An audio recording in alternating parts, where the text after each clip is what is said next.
Здравейте, Здравейте! вие сте с Обществено полезен подкаст. от Ватренбанк. Това, което е позитивно и това, което трябва да води до позитивно, изисква усилие. Я почни пак.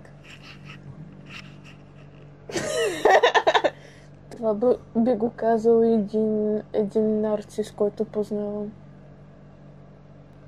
Да, това, което би довело до положителен, позитивен резултат или ефект, дали върху самия човек или върху някой друг, изисква и усилие в някои случаи и просто насоченост, ако става дума за мисли, насоченост на мислите. Зависимост на мозъка. И да, всъщност усилие и осъзнатост. Защото ако се замислиш, ако искаш да прочетеш негативни новини, много лесно можеш да го направиш. Не ти е нужно много. Само ти е нужно да напишеш името на някаква от големите ни телевизии или която и да е телевизия. И най-вероятно повечето заглавия, особено първите, няма да са изобщо нещо много позитивно.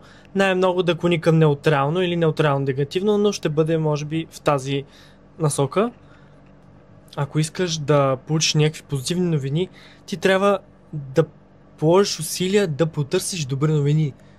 Тоест, защото вече, ако напишеш news, ти няма да получиш позитивни новини, а ще получиш по-скоро негативни новини.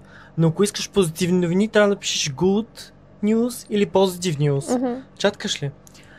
Това е примерно, ако говорим за мисли, по-лесно е да изпаднеш в негативни мисли, защото можем да кажем, че дефолтът на мозъка, тъй като мозъкът е по-склонен, по-привлечен от негативното и по-склонен да изпада в негативното, по-лесно да изпаднеш в негативните мисли, в негативните настроения. Затова, за да не си в негативното, трябва изисква някакви усилия, т.е. нали, както казах по-рано, насоченост на мислите. Тоест, ако оставиш просто на мозъка да си прави каквото си иска, ще отидеш в минуса.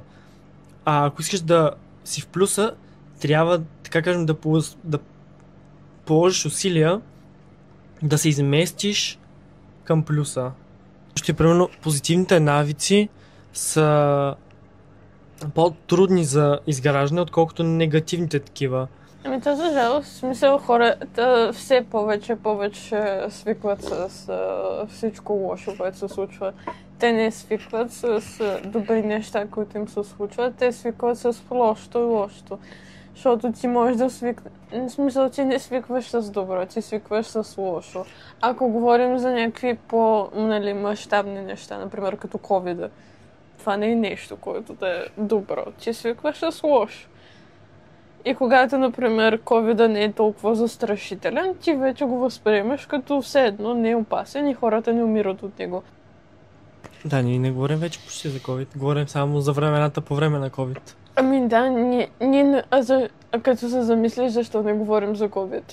Защото хората са свикнали с това нещо. Музика им се вършат някакви лоши неща, ама той им се залага от социалните мрежи, от това какво четат, от какво пада в рекламите. Нали, фейк нюз. Ти изисква да положиш усилия и да разбереш, че е фейк нюз. Да. Нали, докато повечето хора просто го прочитат, приемат, че е така и не се замислят и го предават нататък.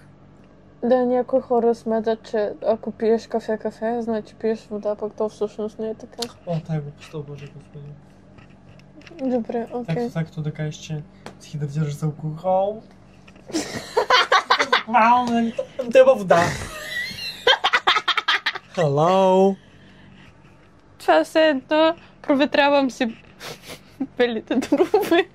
Ами то, аз пуша, проветрявам си. Като вдишвам цигарния дим, аз дишам и кислород, нали? Да. Тоест дишам. Следователно. Съществувам. Благодарим ви за наблюдаването. Последвай за още.